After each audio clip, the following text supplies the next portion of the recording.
All right, Charles Haywood, welcome back to the Jay Burden Show. How are you doing? I am doing great, and I am pleased to be here. I'm pleased to have you on as well. It's interesting, right? You spend enough time on the internet. You listen to enough podcasts as I do, and then you forget. You're like, oh wait, I've actually talked to that guy. He's not just a voice that tells me about books I've never read. And so I'm very glad to have you back on.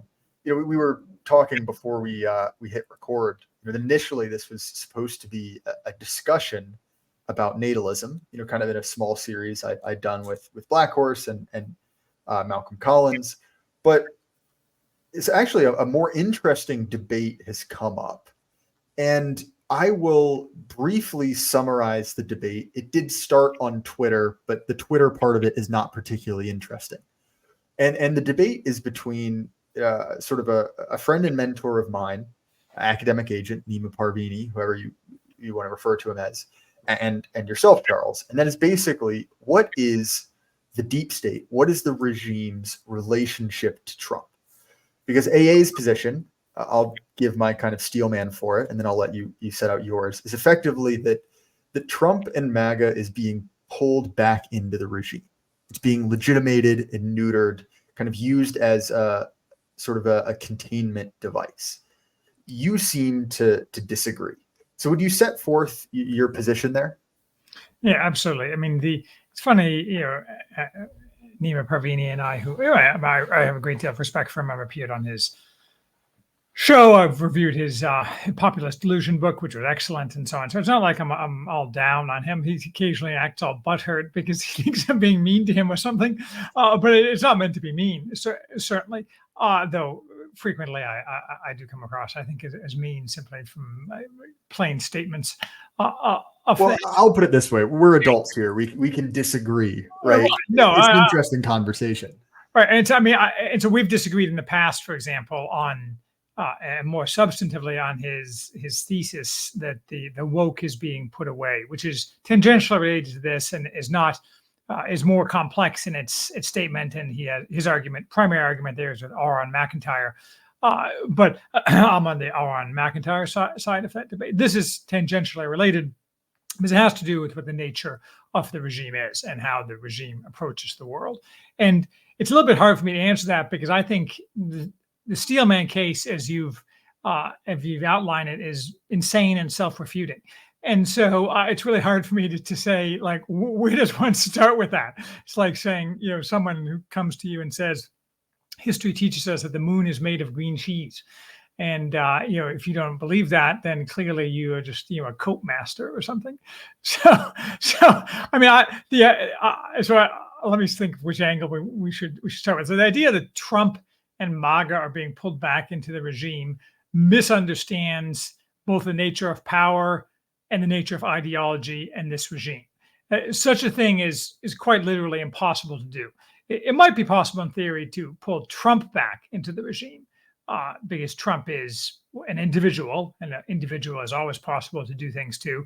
And he's notoriously, if not exactly subject to flattery, subject to a variety of influences that a true man of destiny, which Trump is not, should not be subject to, whether that's his heinous daughter and son-in-law or other various forms of evil counselors, picking men of low and bad character to advise him, not being loyal to the people he does choose to advise him who are loyal to him. I mean, Trump is hugely defective. So I'm not ruling out that Trump could be brought around to be brought back into the regime.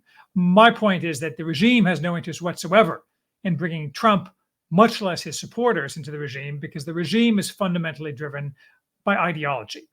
Nima Parvini thinks that the world, basically, Parvini is a descendant of Burnham's theories in the Machiavellians. And Burnham, of course, and he basically just channels that for a modern audience very competently. And he's very open. He discusses Burnham and the Machiavellians. But Burnham's book, The Machiavellians, is a silly book because it pretends that all that drives men's actions is the lust for power. And if anything is historically disproven, it's that. While power obviously has, in many instances, though not all instances, an important element, it's by far far below ideology in terms of the driver of men's actions, particularly men's actions that are of world historical scope. And we can get into that in great detail, but the regime is not, and the people who are in the regime are not primarily driven by power.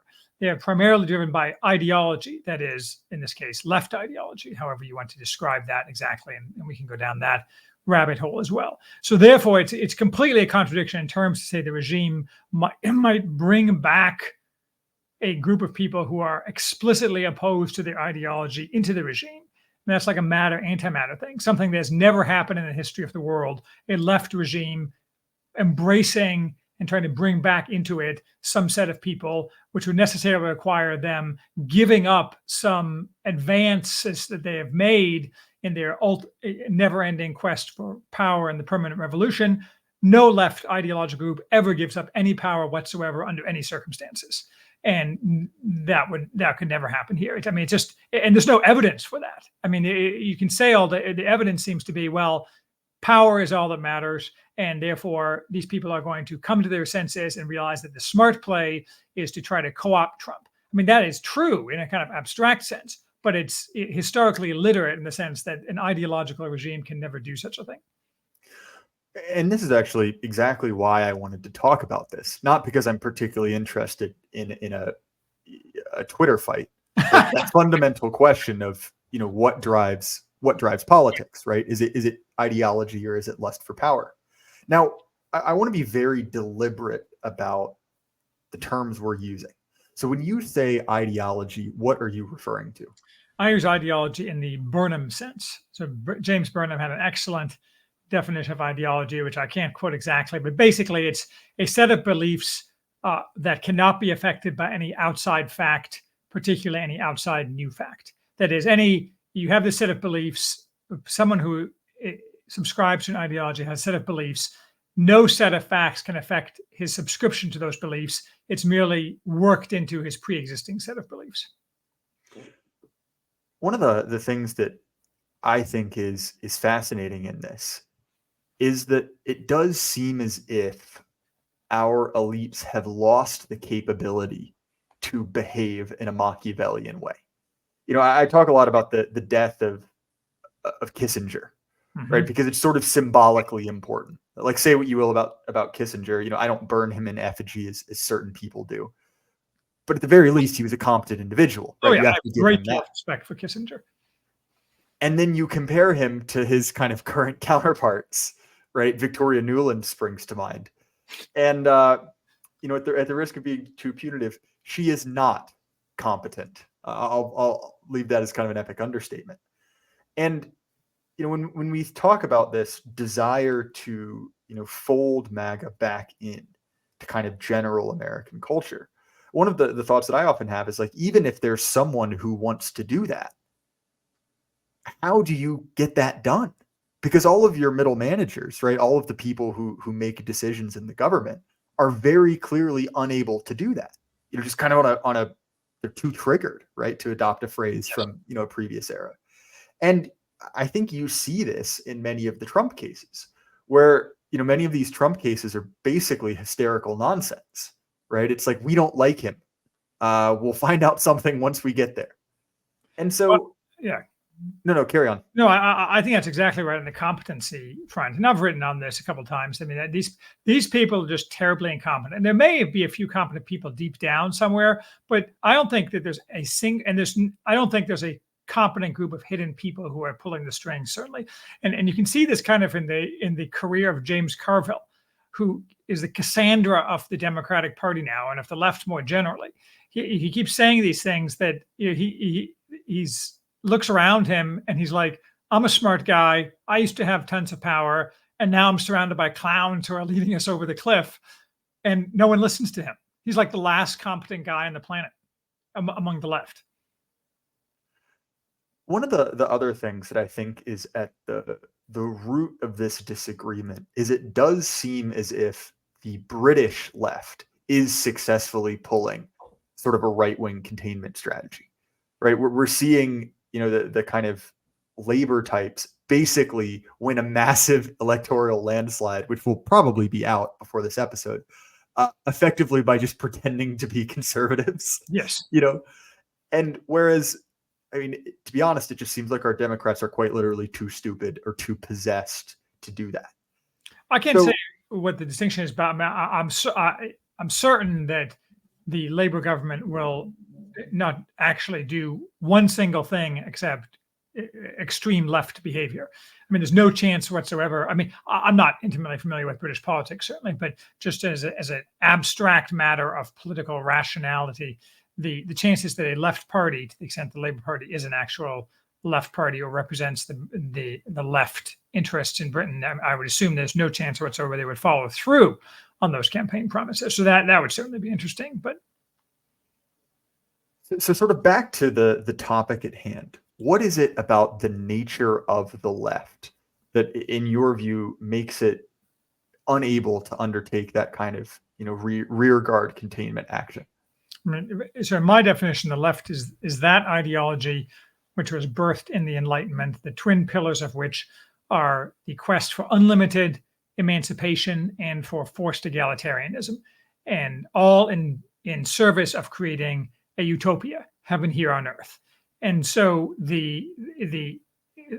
what gives it and all ideologies are subject to this to a greater or lesser degree, but an ideology is subject to the demand for the permanent revolution to a greater degree, the more it believes that the eschaton can be achieved here on earth. That is, all religions are ideologies, though not all ideologies are religions. But a religion, like if you're a Shaker, for example, not that there's many Shakers left, but you of course have an ideology that is utopian. You believe in a actual heaven, but you don't believe in that heaven here on earth. So it doesn't cause you to take political actions here. Well, the Shakers disappeared because they didn't have any children, speaking of natalism, but so they did take actions, but they didn't take actions to achieve their utopia here on earth. What's dangerous about left ideologies is that, and I've seen this over and over since the French Revolution, that left ideologies necessarily contain within themselves, they give the people who are subscribed to them meaning, which is the number one thing that every human being looks for. Why am I here? I am a good person. I am making a difference. It's something that meaning is something that people fail to understand is crucially important for everybody, even for people who seem to have no meaning. And left ideology gives people meaning. It gives all these purple-haired, childless, fat, middle-aged women meaning, which otherwise they would be suicidal. I mean, many are suicidal. But so left ideology gives people meaning, and that meaning requires them to advance the cause of their ideology. And since their ideology has these twin pillars, which are very clear, and you can see these in things like, for example, the trans issue, you're always pushing forward on the bounds of emancipation, and combined with that, the fact that you think that utopia can be achieved means you feel free to kill as many people as necessary, because those people are standing in the way of the happiness of untold billions of future people who, if only we could get to the left-wing utopia, would be happy forever. And getting rid of a few of these inconvenient MAGA types who are standing in our way, I mean, that's an easy call. So that's why all left regimes ultimately end up like Robespierre or Cambodia, because it's in their nature to demand continual progress towards heaven on earth and to take any means necessary or to take any action necessary in order to achieve that. So how does that, in a situation like ours, right, which certain thinkers have kind of analogized to, the Brezhnev era, right, the late Soviet Union, things are kind of falling apart. We're kind of ruled by a gerontocracy. How does the left kind of gin up that kind of radical support, that generate that meaning when it seems like they've been in charge, right? They're no longer the underdogs, and they sort of have to own the fact that everything sucks and they're the guy at the wheel. How do you think they get around that? They don't have to own that at all. I mean, historically, being on the left means you never have to apologize for anything. And since they control the media and the narrative less than they used to, but still to a great degree, they can just pretend none of this is their fault. I mean, you see this constantly. I mean, even in a somewhat not a strictly political context, but you saw this with COVID, with the Wuhan plague, that they can just lie to everyone's face constantly. And so they don't actually have to take responsibility for anything. But it is true that this is what I call late stage leftism. I mean, this is a clown show. This is not Lenin. This is not a bunch of hard men making considered choices, compromising where necessary in order to achieve their goals and come back later, carefully considering every move way out in advance. I mean, this is just a clown car going off the cliff. It has a significant risk of ending up with a lot of people getting hurt as a result of the clown car going off the cliff, as it drags people along with it. But they don't ever have to take responsibility for it. They'll never take responsibility for it. I mean, there's just no universe in which they do that. So, and I don't want to extend this kind of Soviet Union metaphor too far, right? But couldn't you say, from a certain perspective, Stalin was less communist than Lenin, right? He cared less about the kind of real ideology of equality, and he cared more about being the guy in charge of everything. So, and again, I'm just spitballing here, right? I'm not trying to kind of turn your feet to the fire, but wouldn't that contradict your premise of kind of eternal, kind of like leftward decay? Decay or demand for continued advancement? I guess that depends on which side of the fence you're right. Sitting on, right?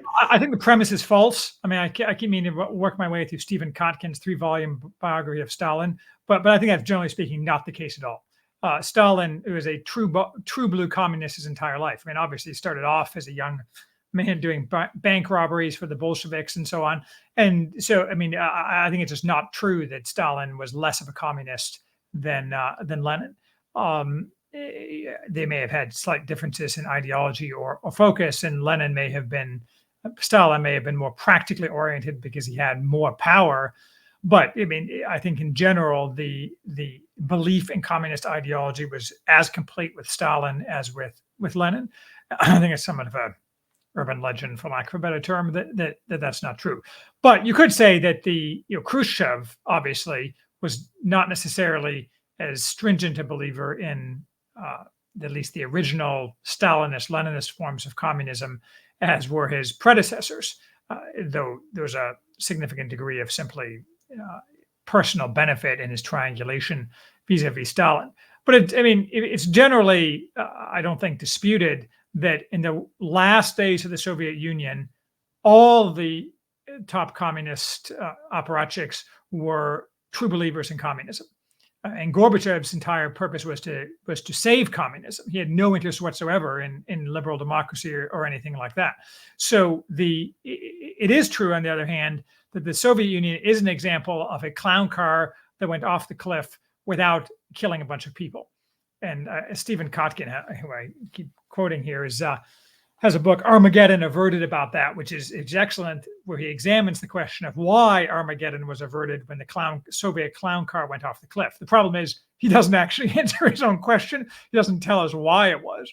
There's some combination of historical luck, basically, combined with, of course, that the West was in kind of its apogee at the time, and so therefore the regime could fold its cards and hope to benefit as a result of being folded into the West, which is in fact largely what happened. I mean, the communist elites profited hugely by their turn to liberal democracy, and liberal democracy agreed with them on most of their political premises. So it was basically a great time was had by all for the past 30 years. Ricardo Legutko's book, The Demon and Democracy, talks a bunch about this. So I suppose it is true that it is theoretically possible for a left regime to not abandon its ideology deliberately, but to take actions that allow its power to be stripped and therefore the power of the ideology to disappear. I just don't think that our regime is certainly not capable of calculating doing that, would not choose to do it if it could calculate it. And I don't see any path how that would work in America, given the extreme level of ideological commitment that you see at all levels of the regime to things which are vastly more anti-reality than the communists ever thought about. That is, the politicization of American life, the interference of the government in all levels of life, the amount of political prisoners we have is all vastly greater than late stage communism. I mean, the regime is fundamentally approaching a totalitarian mindset, if not full totalitarian power, and telling people in all walks of their life that they have to believe completely insane things or be cast out of society. Communism basically didn't interfere with people's lives hardly at all relative to the modern regime that we have. I just don't see that ending in any kind of way that doesn't involve massive chaos and fracture.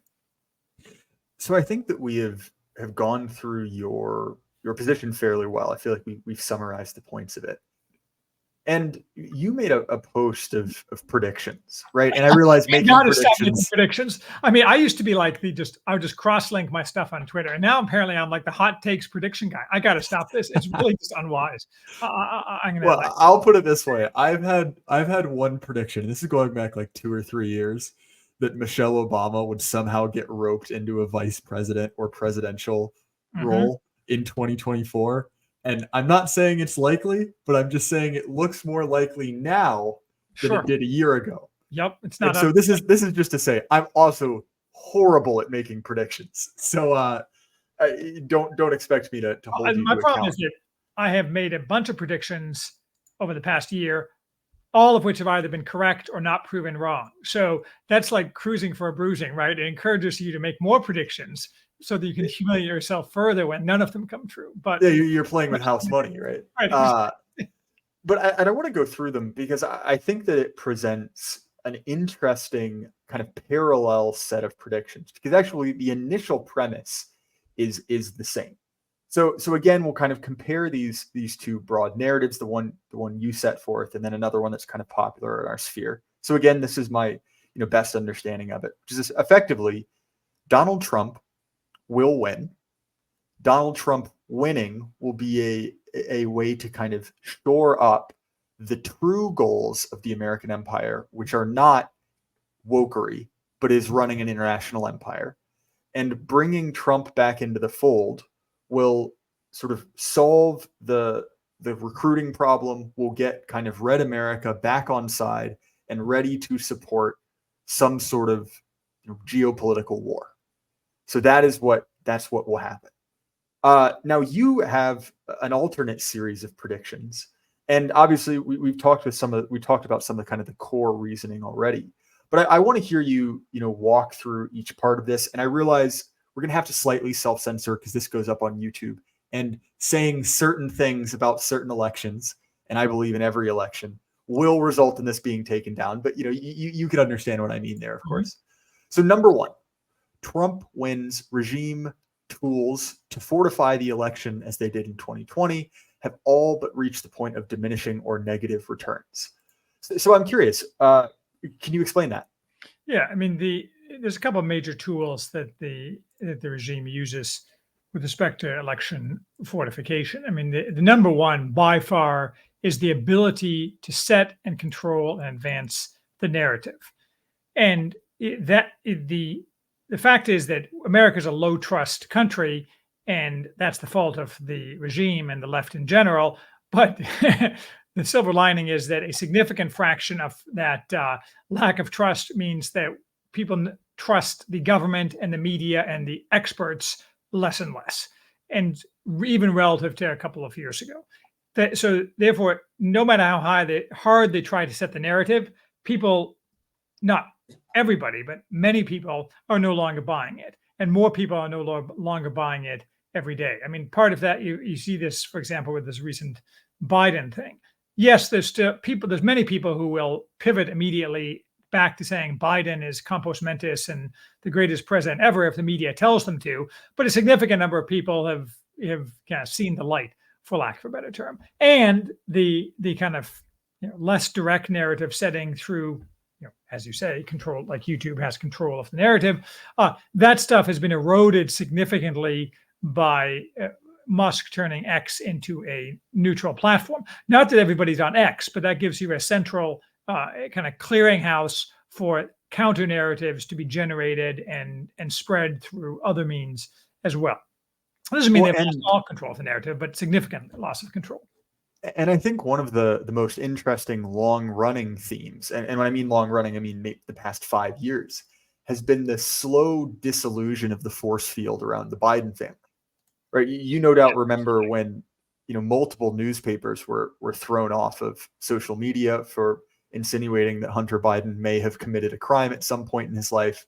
But now it's to the point where, I mean, there are columns written in the New York Times saying, hey, I've just realized Joe Biden might not be all there, which is a late revelation. But, I think we can all admit that that's a safe target now. You can say that now. It's not a safe target because those people have really had a realization. It's a safe target because there's intra-regime conflict, which is fascinating on any number of levels. I mean, just because the regime is a left monolith does not mean it is a monolith. There are obviously competing interests within the kind of, I mean, the absolute requirement for participation and advancement in the regime is adherence to left ideology, just like under any ideology, whether that's the French Revolution or in Cambodia or in any form of communism. But it doesn't mean there's not people fighting among themselves. So I think the benefit of that is that the display of inter-regime fighting breaks it's like breaking the third wall in a movie, and it means that normal people are like, hey, wait, this is all BS, right? And then once you see that, you can go back, but well, not everyone does go back. Well, and I think that's, that much was made of, the way that Trump broke democratic norms. You can put scare quotes around that. But I think that, the recent SCOTUS case, basically, formalizing presidential immunity, I think that there actually is something important about that, which is that, a system such as ours, imperfect as it may be, and, you and I are neither one of us fans of, kind of liberal democracy, but it depended on a common culture and a common set of morals. And it's like, okay, well, sure, you can pull those apart to make yourself politically powerful. But, 60 years down the line, all of a sudden, it's full on Schmittian politics, right? Sure. And no one cares. And I think that is an interesting problem for the regime because, like you've said, I think more and more people are not even necessarily becoming reactionaries or right wingers, but just kind of looking at this, and it becomes an impossible political formula to believe in. Yeah. And I think you see that in, declining voter enthusiasm, you pick your poison. Well, robbing the future to pay for the present is long been a favorite thing of tyrants to do because it's kind of the obvious play. And it's even worse under democracy because a tyrant at least has a longer time horizon. People who are powerful in a democracy are frequently happy to rob the future to pay for the present because they have a very short time horizon. But, here we are. Well, right. And my point, is right, that there is a level to which any political system needs a myth, right? It needs something to sell. This is Moscow's idea of the political formula. Mm-hmm. And, some of them are quite simple. It's like, my dad is the sun, therefore I get to be Pharaoh, right? There's not a lot of sophistication to it. But the problem is, right, at a certain level, a regime must be seen to be legitimate. And, one of the reasons that I do think that there is an intra-regime conflict going on is it does seem that the Biden family in particular has become embarrassing. They seem to be too corrupt. They seem to be too inept. Yes. And so, I think that a lot of the reasons that people are thinking, that it looks like, Donald Trump is the regime favorite is there is kind of a feeling that Biden is a sacrificial lamb. Like he's sort of not getting the support he used to. And I know that, you disagree with that premise, but you could at least understand why people are unused to intra-regime fighting. It's been kind of a unified bloc, at least since COVID. Well, externally, it's long been kind of obvious that beneath the surface, there's a non-trivial amount of intra-regime fighting between various people jockeying for power and money and darker things that are rumored about. But if that wasn't happening, it'd be very strange. I mean, there is no set of people with political power in history who have pulled in harness. Even the most kind of ideologically oriented, who you would think would be focused on pulling in harness together, always have some amount of fights, and because everybody's different, and even at minimum you have things like personality conflicts. It just the weird thing is, as a matter of happenstance, due to the circumstances, this attempt to get Biden out has been very public, mostly because the people who see their chance to get Biden out and see an increased need to get Biden out have to do it quickly, because the election dictates a very specific time frame. If this is 2022, none of this, we never hear about any of this. I think that one of the other interesting dynamics in all of this is that it seems like the DNC establishment, at the very least, has been kind of caught with their pants around their ankles.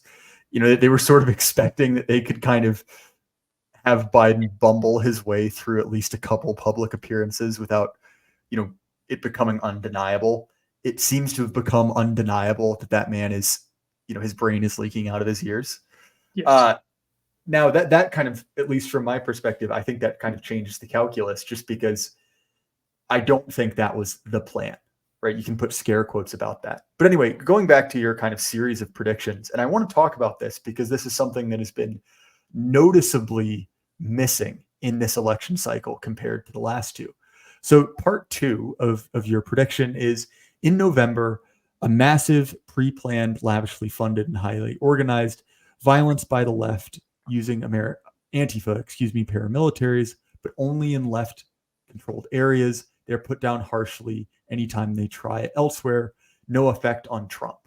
So 2 parts of that prediction. 1, why do you predict that sort of violence? And then 2, why do you think that violence has been kind of conspicuously absent recently? This prediction is kind of the lowest hanging fruit of all. I mean, there's that infamous 2021 Time article where they admitted that they were planning that, as part of the election fortification they had on text, in order to initiate in 400 cities violence, as if Trump were elected in 2020. And and since then, it's only gotten more organized. Obviously, behind the scenes, using NGO money and untraceable connections. Well, traceable if you had the power of the deep state, but untraceable connections to various power brokers and what have you. But I mean, and the reason that it's easy to predict the violence is because it's the obvious play. I mean, they did it to some extent in 2016, but it's the obvious play to attempt to either get rid of Trump or, and obviously, blow off steam, for lack of a better term, but in order to use that violence as the springboard for doing other things, if that seems opportune. And at a minimum, it's an attempt to show the rest of America who's really boss, that will make sure that you pay and you're hurt and you suffer and you cower if you don't, if the left thinks that it'll lose one bit of its power. This is the result. So make sure you don't let this happen to you. Kind of, I mean, it's a giant form of schoolyard bullying at some level. But it hasn't happened now, because what would be the point of doing it now? The point of doing it now is the chances of Trump being elected would go up if that happened now. Yet, because I don't think the schoolyard bullying tactic actually works. It's just something that bullies bully, but it's in their nature, not because they make a rational calculation of I can get X lunch money today with Y amount of bullying. So the reason that they haven't done it is because the people who control the strings don't see that it would benefit them in preventing Trump from being elected. I think that makes a certain amount of sense. I think that one of the ways you can see see the variance, right, is there are sort of multiple components to leftist violence in the US, right? Obviously, there's sort of a professional core, right? The actual Antifa types, who receive money from, everyone's favorite Hungarian billionaire. And then on the other end, you have the kind of, shall we say, less organized, right? Which is basically, some fentanyl aficionado overdoses, and a whole bunch of people decide to hop on the bus because they can probably get a free TV out of it, right? And obviously, some of this is very much inorganic, but a certain part of the other part of it, that kind of just regular looting, just kind of happens, right? And particularly it happens when there's kind of a media storm around, shall we say, certain law enforcement actions, right? And what's been very interesting, and this happened very, very early in the Biden presidency, is those turned off like that. Those went away. I cannot remember who it was, but there was someone shot in Louisville in 2021, very early in the Biden presidency. And they got like halfway. They like just started to ramp up, and then all of a sudden the media just pulled it. Full blackout, nothing. It went away. And so you do kind of see that this does not come like the seasons. It's something that happens when someone wants it to happen. And so, I think to your point about, maybe that being turned back on, I mean, they certainly could. My one thought is that it seems like the political temperature is low over the whole country. Now that's changed in the last 4 days, how long it's been since the debate. It seems like politics is on again after kind of a brief reprise. What's that? 6 days. Excuse me. I did not watch it because I thought it would be boring, and I was largely proved correct.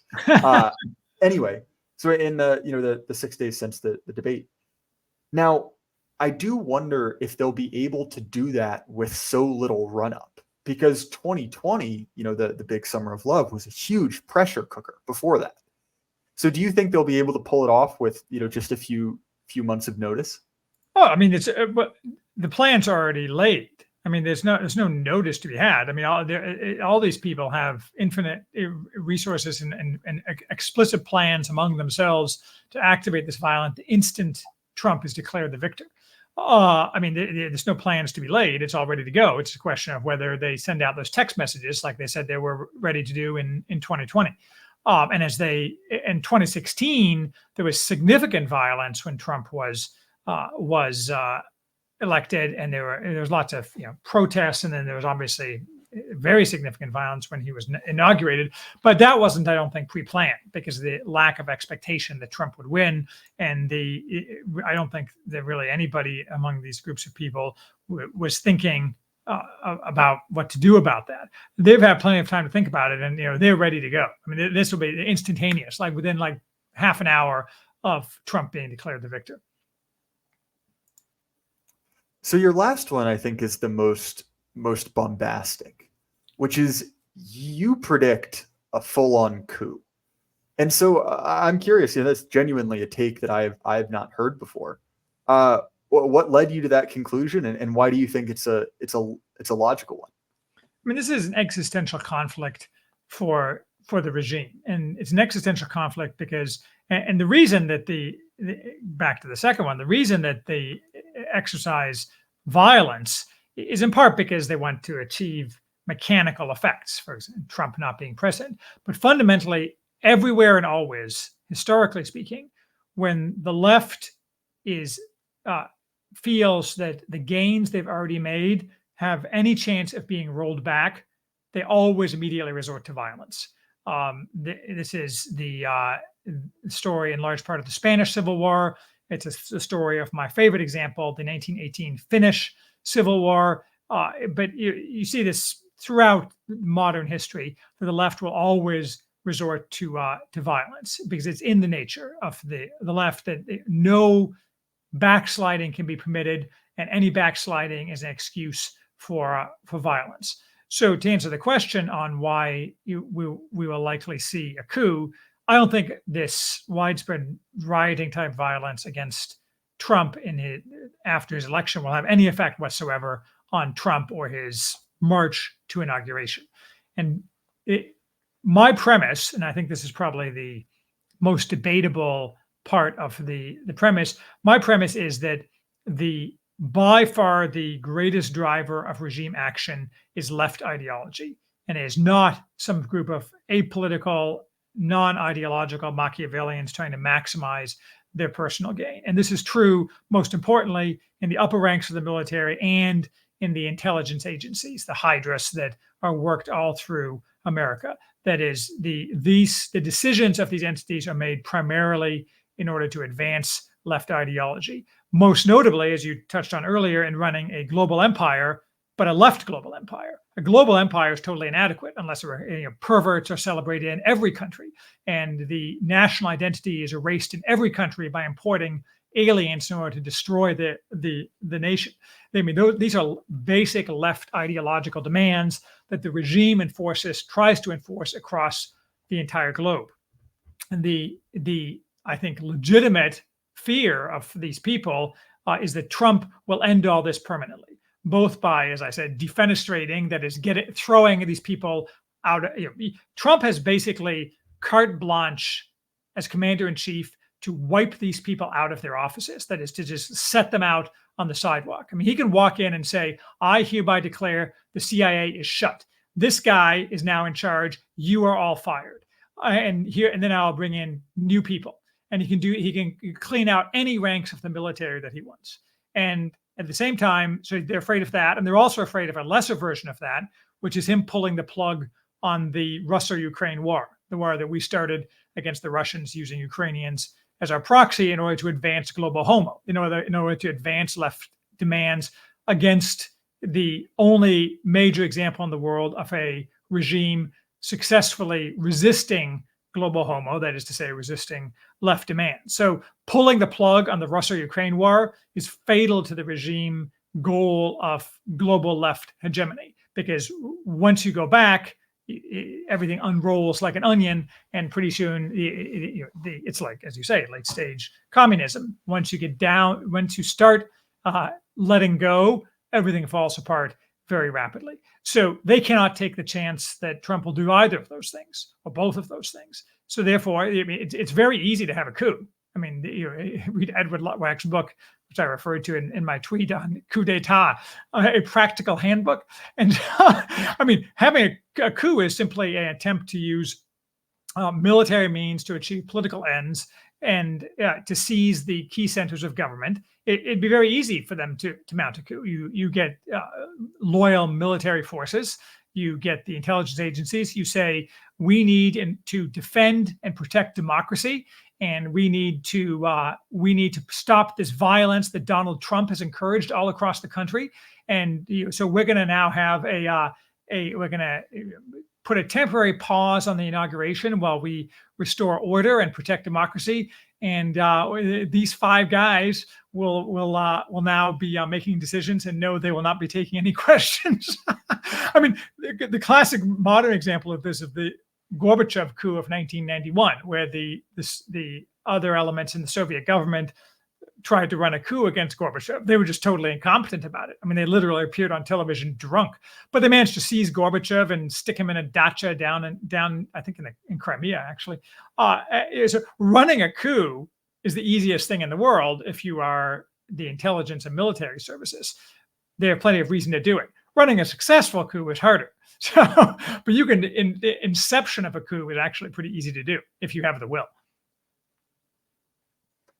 I think that there's an alternate take on the Russia-Ukraine war. Maybe this is not at all the point of the podcast, but it's an interesting one, which is effectively the U.S. government has gotten exactly what it wanted from the Russia-Ukraine war, which is basically it kept Europe on side, right? So it drove a wedge between sort of Russian energy and European industry and kind of kept them dependent on us. And, you hear that a lot from, kind of the Judge Napolitano sphere, which is, shall we say, CIA connected.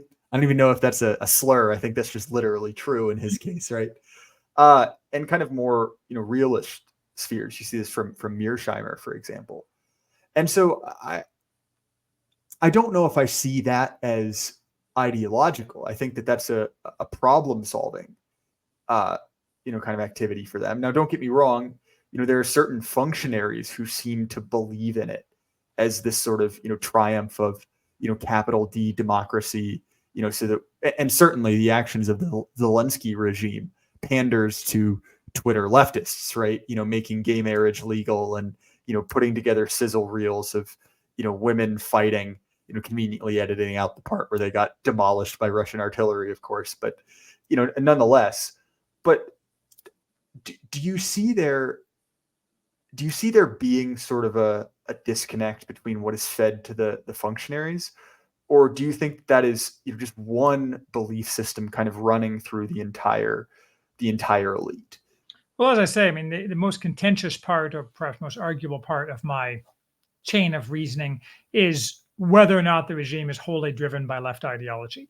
But, look, you're the one who said that Kissinger's dead and no one replaced him.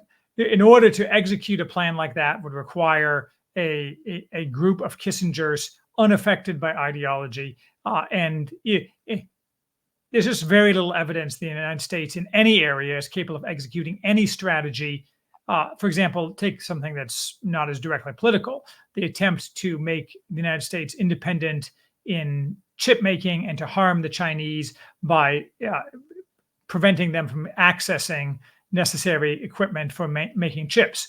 What we get for that is a total failure of the attempt by us to make chips, because, and there was an article in the Wall Street Journal about this a month or two ago, because no one wants to make chips here because it's all DEI all the way down, and you can't actually make chips under those conditions when you're used to actual competency. And the Chinese, of course, just pivoted and hugely increased their own chip making ability to our detriment. So, I mean, it's easy enough for some group of people, especially when there's a congressional angle like that, and therefore a public angle, to come up with a plan that sounds not completely insane, like Kissinger might have done it when he was drunk or something, just like by the by. But the idea of the United States, this is the Nicolas Soldo's Turbo America idea, the idea that there's the completely invisible, we don't know a name of a single person who's this competent, this completely invisible group of highly competent people who really dictate American policy and allow these other incompetent people to be out in front saying it's all ideology while they really run it behind the scenes, strikes me as total cope. Well, fair enough. I think that you have put forth your point well. I mean, like I said, the reason that I'm interested in this conversation is because I sort of vacillate back and forth on the topic. I've been kind of, long-term internet friends as much as you can be with both AA and Oran, who have, from a certain perspective, been having this exact same conversation for the past 2 years. And again, right, I'm not kind of throwing my hat in the ring on either side. I think that you put forth a compelling case, but I do my best. Yeah. Thank you, Charles. That's why we bring you on, right? It's the stunning good looks and the ability to yes. Neatly summarize a thesis. So your end conclusion is that ultimately this coup will not be successful. And going back to kind of a broader conversation, you sort of have a variety of opinions on the fact of, can the empire be saved? And I think that one of the things that you and I are in complete agreement on is, I don't think so. Like, I don't think this machine can be saved. I think it ends one way or another. So one, why do you think that is the case? And then two, why do you think that this coup won't stick? Why do you think that this coup won't just become, to kind of quote the Purge horror movies from the mid 2000s, the new founders of America? I never did see that in the Purge movies. They're horrible. They're absolutely horrible. But there's a little bit of like leftist wish fulfillment about having MAGA take over the country and like have run manhunts through the woods, which is kind of fun, but it's not worth your time. Point is mildly connected. Is when you say, why is this the case? Why is what the case?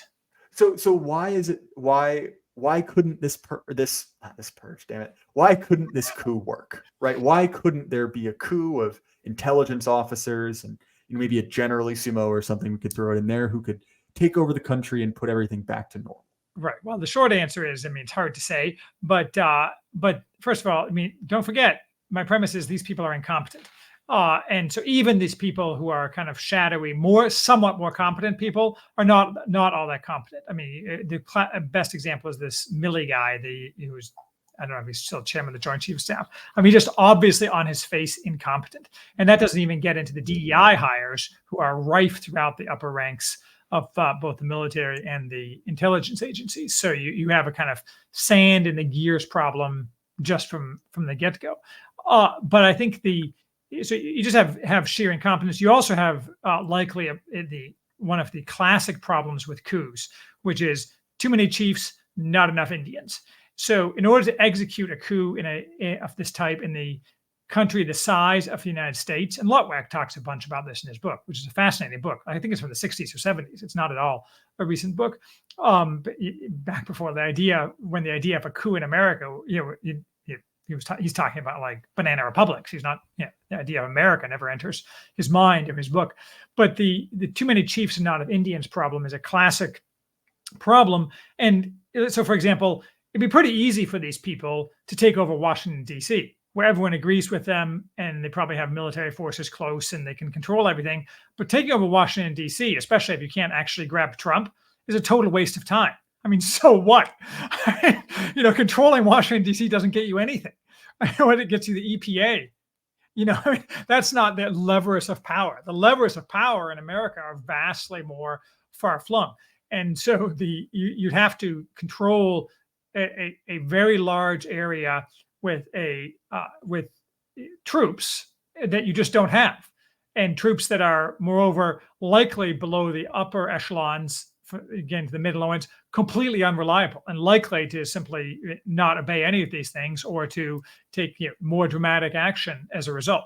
It just on the face of it, running a coup in the country the size of America that's as politically divided as America, with the political temperature as hot as it would be in this circumstance, there's just no way to execute that doesn't involve a coup. By definition has to, and Lutwak again goes into this, has to be successful within a couple of days. Otherwise, it's a civil war. A coup has to be swift, fast, and successful. And usually it has to control all the media as well. Another impossibility in modern America. So the coup would fail. That doesn't mean we wouldn't have violence and conflict. I'm not a fan of violence and conflict, but from a strictly historical perspective, what happens with a failed coup typically is the coup plotters all get rolled up and thrown in jail. Well, that's not going to happen here necessarily because it's not clear who would throw them in jail in this circumstance. So more likely you would have some kind of open military conflict. And then you can imagine various scenarios from there, all of which are extremely unpleasant for America, none of which I endorse, but this is analytical, not prescriptive. Well, fair enough, Charles. We are fast approaching time. If people want to find more of your work, what's a good way for them to do that? Well, I write at theworthyhouse.com, which is kind of my main clearinghouse for my stuff. But the stuff we're talking about is on Twitter, where I'm at The Worthy House. And like I said, I just need to quit being the Twitter hot takes guy and go back to just writing my long form stuff, so I don't have to check my Twitter feed all the damn time. Well, and I'll just add on to Charles Schilling. Charles provides a great service with his book reviews, which is letting me know about books that I am interested in. Right? Oftentimes, I will only listen to the first 90 seconds of a book review, go on to Amazon, purchase the book, read it, and then resume the rest of your reviews. And so I highly recommend them if you're the type of person, and I know you exist because you send me emails all the time, which is, what book should I read? There's a guy for you. Stop emailing me. Subscribe to Charles Haywood. There you go. I have 600, 700, I think now, book reviews. So, your flavor of book is on there. Well, again, thank you so much for coming on the show. It was a pleasure. As far as my stuff, you guys can find the podcast on Apple, Spotify, YouTube, anywhere you listen to podcasts. And again, it was a great time talking to you, Charles. I'll speak with you again soon. Thank you.